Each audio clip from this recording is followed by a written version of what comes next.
For Washington Commanders, the Detroit Lions could have particular interest in trading for. As a matter of fact, I take that back. This was from today. This was from 1 minute ago. Well, I saw it earlier, so probably an hour ago. Yesterday, we talked about 4 Carolina Panthers the Detroit Lions could trade for. One of them was Brian Burns. Okay? 4 Washington Commanders, and after I go through this, we'll talk about it. And that'll be the segment. This is coming from Ralph Vacciano from Twitter. And this was from yesterday, about a day ago, right now. The Commanders are trying to trade unhappy cornerback William Jackson III, and this was according to Ian Rappaport yesterday. It's possible, especially if Washington loses tonight, he won't be the only player traded before November 1st, the November 1st deadline. Multiple league sources believe they will try to unload other veterans. Now I'm going to try and read that without stumbling. According to Ralph Vacciano, it's possible, especially if Washington loses tonight, which was last night, but they won. They did win. He won't be the only player traded before November 1st. And I think that even with that win, they still up. They're not going to pass down. All right. Do we see Brad attaining any players before the draft? That's exactly what this segment is about. Now, coming in at number 4, the man-to-man corner, William Jackson III. Jackson is in the second year of a 3-year, $40.5 million deal he signed with Washington. But as NFL media noted, it was very front-heavy, while adding he would count just $3.8 million against an acquiring team's cap for this year.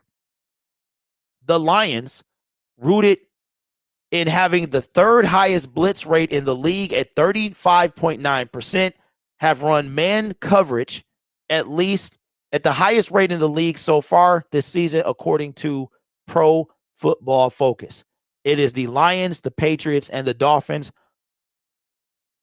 are the top 3 teams that blitz in the National Football League.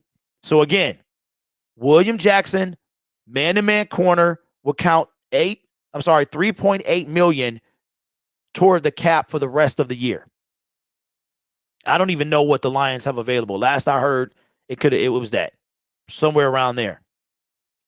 So give me a yay or nay. William Jackson III, man-to-man corner. I don't know what his stats are. He played last night, but he didn't have to do much because they front 7 is ridiculous.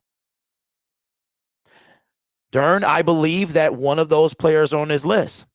Number 3, linebacker Cole Holcomb. He has a cap hit of $2.6 million.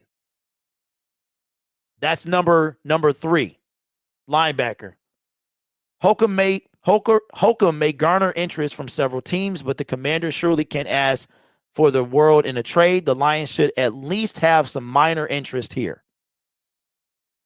Tyrann Mathieu is on the Saints, bro. We had our opportunity. We didn't take it. I think number 2 is intriguing. If we're helping out the defense, I'm willing to take a look. That's all we have. That's all we have. That's all we're going to trade for is defense. If he makes a trade for an offensive player, he needs to be fired. Number two. This one is kind of out the box, man. QB Taylor Heineke. According to Brad Behrman, he could interest. I would take Taylor in a second, bro, in a heartbeat, and I'll be happy with that. I would be happy with that 100%. He is an upgrade, in my opinion, over Nate Sudfeld. So, Dern, I thought he was going to be on here, man. And defensive tackle Deron Payne. He was the 13th overall pick in 2018. Turns 26 in May. He has 3.5 sacks and 5 tackles for a loss this season. Not sure what his money looks like, though. It says the Commanders rebuffed teams who had interest in trading for Payne during the offseason. The Lions among them, ? But that tune could easily have changed since then and he's arguably their number one trade asset, meaning he is something they're not going to trade Montez Sweat or Chase Young. Acquiring Payne comes with the automatic notion of giving him a nice contract extension due to his talent and what it will take to get him. But that should not sway the Lions from the interest. And if it means giving up their second 2023 first-round pick, courtesy of the Rams, so be it. Appreciate that, Darren.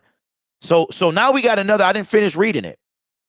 So it says we obviously have to lock him down past 2022 and 2023, right?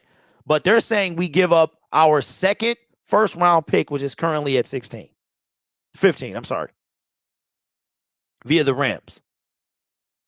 So let me know, would y'all trade for defensive tackle Daron Payne, if it meant you had to give up the 2023 Matthew Stafford pick?